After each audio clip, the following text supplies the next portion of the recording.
Heyo, my name is Sarah, and today's book review is on Bright We Burn by Kiersten White. Final book in the Conqueror Saga. No, it's not true. I don't want it to be true.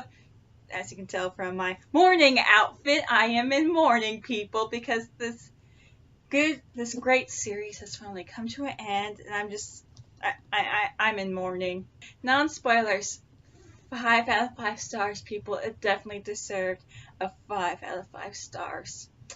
This takes place about 6 months after Now I Rise, and now Lada is up against Mehmed for the freedom of her country, but in reality it's more like she's up against Radu, because we have chapters going back and forth between her and Radu. It's more like brother versus sister over the country of Wallachia. Oh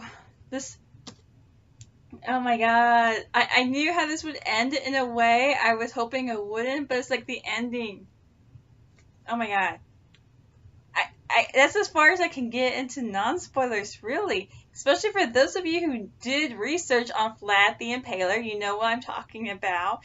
But, all I have to say is that I watched these characters grow up. I am not being sarcastic. I watched them since the day they first drew their first breath, and now they're like, oh my god.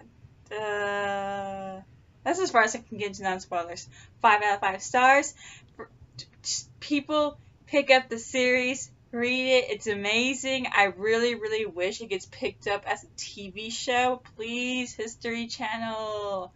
And that's as far as I can get into non-spoilers. So yeah. Bye, non-spoilers. Spoilers. Okay. So we basically, for those, like I said, who did research in history, we basically get everything that the real Vlad did in real life, except it's with Lada. Mehmed's back in Constantinople, rebuilding it, and finally, Radu is finally figuring out his true feelings, and he's like, I am tired of all this. For real, for this whole book, he's like, I am tired of being played and everything. I just want to go, do my own thing, be with my own family, with Nazira and Fatima. We have no clue where Cyprian is, and everything. Radu has finally grown up. It's taken him 19 years, but he's finally grown up. My baby boy. Yeah, we have no clue where Nazira and Cyprian are after the evacuation of Constantinople, but we get a character back. Mara, who was Mehmed's father's harem woman lady who has all the power now. I swear, this woman is scary. If I thought Huma was scary, Nazira has taken the spot. Okay, time for a little Game of Thrones, people, because, well, we get another Game of Thrones thing, because with Lada in charge of Wallachia, the people are basically worshipping her. She's basically taking care of all the crime and everything. She doesn't give the boyars any leverage or any room to breathe, saying if the people who deserve rewards deserve them. And she's rebuilding her fortresses. Everyone loves her. Like, no one is afraid of the Ottomans anymore. And let's just say it gets a whole lot better when we get the iconic ambassador meeting with Lada as the prince, and the Ottomans decided to come and talk about, you know, since it's a vassal country and everything. And Lada's like, okay, time for a little history lesson with Lada instead of Vlad. Because, like, she's like, you're disrespecting me as the prince, so remove your turbans. And the Ottomans are like, we cannot remove them. And Lada's like, okay, I'll make sure they won't be removed. And she nails them to the turbans, to the Ottomans, and she sends them back in a box. But seriously, what is with Mehmed? He easily forgives Lada for all this crazy crap that she does. Well, everyone has in their circle, like, maybe you should remove her. Even Mara's doing all this stuff as well. And Radu's like freaking out inside, knowing that this day was bound to come. But seriously, Mehmed, really? You're I know you have a weird love for her and stuff, but use your head. Okay, my favorite favorite scene in this whole, in this book was, oh my god, Lada finally understands the responsibility of being a prince, meaning paperwork. She's got lots of paperwork to do. She even made this comment saying, like, her older brother Mercia was buried alive with dirt. I may be buried alive by paper. Because she runs away from her responsibilities and goes to Awana. And she does what she did when she was like a little girl. When she first met her dad, she's in the kitchen, and when she hears Nikolai coming, she crawls under the table and hides, and Awana hides her. And I'm like, oh my god, cute little Lada is back. Of course she has to go back to doing her paperwork, but I'm like, oh my Lada, I missed you, you're so cute. And then when Nikolai leaves, Awana hands her a loaf of bread and a jar of jelly. And I'm like, oh, you're so cute. And yeah, now Lada just really wants to kill a lot of people and not deal with all the work that comes with being prince or anything. So we meet Matthias again. Apparently King Stefan, who is Lada's cousin. And you think you have a nice, a bunch of allies and stuff that are starting to understand what Lada can do and everything. She has this great plan. Everything makes sense. And you think she has allies. What is it? Okay, I understand the question and I understand the answer. But what is it with men who takes advantage of a greater person doing all the hard work? Because Matthias is supposed to be calling to the Pope saying, oh yeah, Lada is now Catholic and so send this money. And Stefan is supposed to be with her all the way as well. Well, Matthias uses that money to get his stupid crown back. Even Mara knows that as well because she even makes a joke with Mehmed and his inner council. He's like, don't worry, he'll understand that. And Stefan, when the Ottomans are coming and everything and Lada's doing her work, he just takes back the fortresses that he believes is his. We find Nazira, she's alive, and her and Sabrina went separate ways, but that's a bad call, you know what I mean? Okay, this is where optimistic Sarah came in because Radu decided to go talk to Lada himself after, that. But Kumal went with him. And basically Nazira put out that y'all traded sisters because Kumal is going to go see Lada and Radu's going to go see Nazira. Radu, okay, this whole book you knew your sister inside out and that's how you defeated her. But really, Lada is very possessive over things that are hers. So you're sending the one guy who she blames for turning Radu away from his religion and giving him having him marry Nazira tied up with Kumal. You send Kumal to go see Lada over terms. Okay, this is where optimistic Sarah came into play because Lada got pissed that Radu wasn't there, but Kumal was there, so she's all like, grrr, with fire. I was hoping like hell that when they got back to see Mehmed and he's got report of what happened to Kumal and all the soldiers, and he said that she was not merciful, and Radu's telling Nazira with Fatima Lada killed Kumal. I was hoping like hell that Lada kept Kumal alive just to prove Mehmed was a liar, present him to Radu, and have Radu join Lada at the final act. Why do I have such high hopes when they never come true? Because Kumal is dead, he's part of the Force of the Stakes. And my ship has burned! Nikolada no longer, no! I am in mourning, people. I was awake at 5:50 in the morning, and I read this scene. Why? Nikolai, why? You knew you were gonna die. Lada saw that light go out in your eyes, but two arrows to the back to protect Lada from an assassin. And no! Nikolai, no! Oh. It goes downhill for Lana when it comes to her men. Seriously, it does. Radu gets a huge family and Lana gets nothing. I'm like, no. So what I mean by, basically we get the full summary of what happened in the real Vlad's lifetime, because Lada went, Mehmet thinks like a weird courting thing or anything, when he decides to send 60,000 soldiers to fight a country that barely has 5,000. Well, Lada did enlist the help of women because, you know. Anyways, okay, Lada busts out the guerrilla biological and psychological warfare people. This is the oldest trick in the book when it comes to military. It can only go so far, but Lada puts it into great use. She uses Wallachia, her country, as a weapon because they do guerrilla warfare. They go in and out, in and out. She even, you know, destroys all the land so the Ottomans can't have any food supplies, because they're thinking this campaign is only going to like last a week in a way. And of course, they see some villagers dumping dead animals into the rivers, thus contaminating it.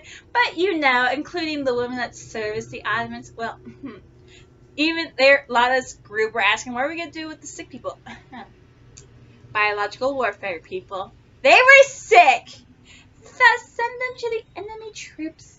Aha. So yeah, a lot of Ottomans are getting sick and everything. Lada plays Let's Kill the Sultan game again. How many times are you going to play that game until, like, you know, someone takes you seriously? Because apparently it takes her twice, because she meets Mehmed again, and she doesn't kill him when she has the chance. But the next night, when she does come to kill him, she gets confronted by Radu. And it takes a conversation between brother and sister to finally get Mehmed to get furious and understand that Lada was, for real, going to kill him that night. Really?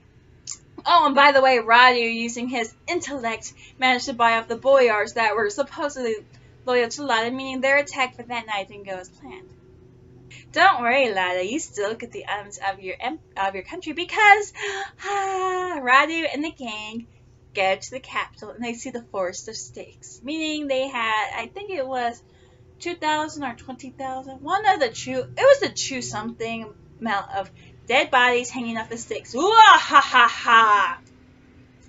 And that's when it finally clicks to Mehmed that Lada will do anything for her country. Okay, finally Mehmed's gone, and this is really, like I said, a battle between brother and sister, because Radu understands that Lada will do anything, military and everything wise, right? But like I said, guerrilla warfare will only go so far. Radu uses his intellect. He is Lada's Mara, because even Lada realizes that, because she has no connections outside of Wallachia. But Radu makes everyone in Europe believe that one of the other royals are prince and everything. He's trying to make everything safe and everything. It's really a battle between brother and sister people. And because Radu knows Lada so well, that's how he defeats her in a way.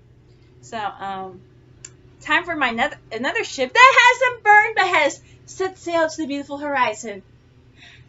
Ship Radian has survived! Zira snuck him into Wallachia! Oh! Oh! Yay! I am so happy. They are finally together! Yay! Radian is alive and well, and it's beautiful, people. It is beautiful. Nikolai is gone. Stefan eventually leaves Lada after rescuing her because Matthias was being such an ass and had imprisoned Lada for 3 months in his castle and everything. I'm with Lada to kill him, but you know, she sent Stefan to go kill the other two princes, to show everyone that there's only one real prince, and that was Stefan's goodbye gift to Lada. Now he's living with Daciana and their children. Yeah. Lada is like wondering, where did this other child come from? Because you remember Daciana had one kid, and Stefan scoops up the kid, and he's like, this child is mine, and he leaves like a boss. They adopted another kid. There's some question about his lineage, but anyways, and I was like, Stefan, oh Stefan, I will miss you. Radu just knew Lada so well. That's all I have to say. That was the one downfall in all this. Radu was Lada's Mara. He knew her inside and out. He He knew where Lada's final stand would be. He knew where that was, and he struck the moment she least expected it. And he took the one thing that Lada needed the most. And that was just... Lada is eternally alone, people. Nikolai is dead, Stefan is gone, and now Bogdan. They were about to marry, people. They were about to marry. And Radu shoots Bogdan, and thus begins a siege on her fortress. The one fortress she and Bogdan had played in the first book. Apparently Radu was there exploring as well. It's a bittersweet end, I will admit, because I do get my team up between Lada and Radu because they finally come under some agreement. And Nazir has been bugging Radu about having a child. Lada is able to complete that. So now, Radu, Nazira, Fatima, and Cyprian are with Lada now after making terms with Mehmed, making sure that Wallachia is stable and everything. Now that they're so grown and everything, they have this way how to communicate with each other because Lada just wants to kill everyone. And Radu's like, I think I have a list somewhere for you. Oh, here it is. I found it.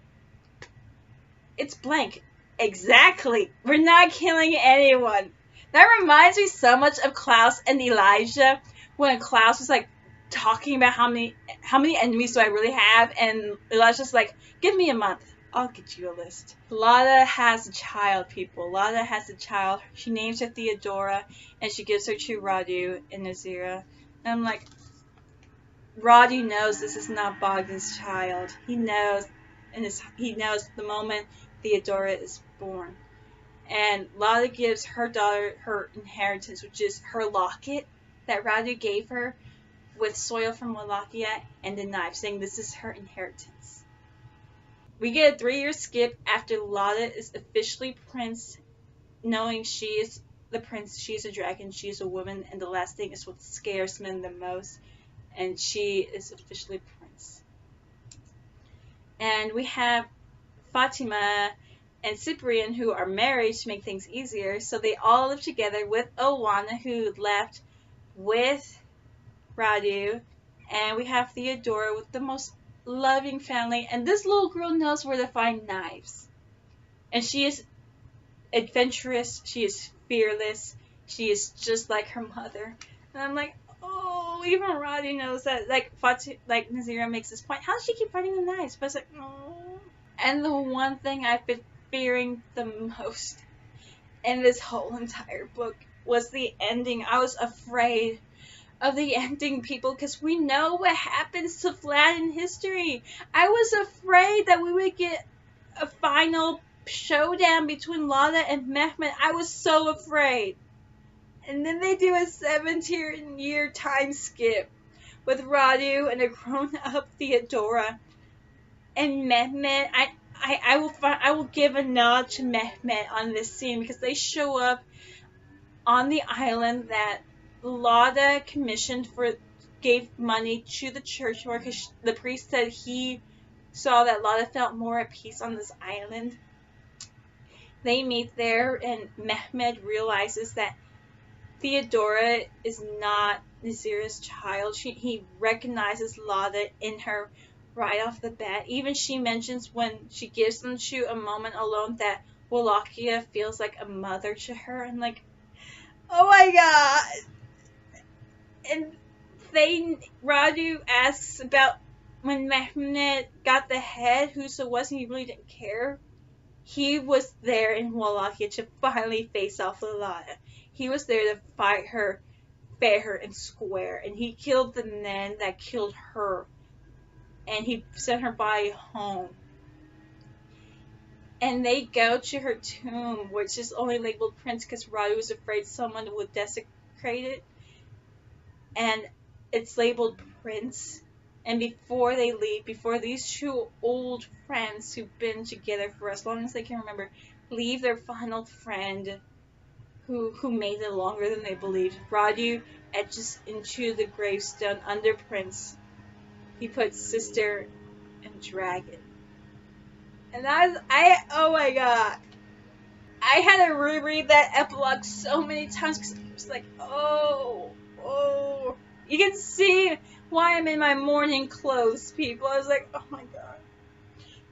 This is the island where it's believed that Vlad's body is buried. We don't know. It's the same island that Lotta is buried, but it's like, if this was a TV show, because you cannot see it, but I am crying right now. I am crying. I am not being funny or anything. I am crying.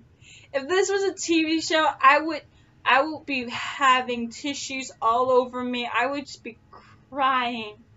If I thought finding out Wallgas was still alive but as a viral in the passage, this knocked it right out the park. I knew this ending was going to come. I was preparing myself, but it was too much. Kiersten White, all I can do is this. That's as far as I can get into non-spoilers. I was with Radu and Lotta since the moment they were born. I watched them grow up. I watched them take their separate paths. I watched Lotta become the ruler she was and Radu become the man that he was destined to be. Mehmet, I still don't care for you, man, but I give you a nod. I give you a nod, Mehmet, to what you did at the end. You understood that Lotta would never be yours. You knew what you had to do for your people and you left Wallachia. You continue to be the apparently great man that you are in Ottoman history, and still you came back with Radu to give Lotta a final farewell. I didn't like you for a while, but I give you this nod, man. I give you this nod. That's as far as I can get, people. This was a great series. I understand people will be hesitant from the first book, but just continue on. Read the series, people. I understand the first one you will be hesitant, but just read End I Darken. Read Now I Rise, just so you can get to Bright We Burn, because we are dragons, people. Our prince is a dragon, we are dragons, and we do burn bright. This was a 5 out of 5 stars, people. Bright We Burn by Kiersten White. Final book in the Conqueror Saga. My name is Sarah, and bye!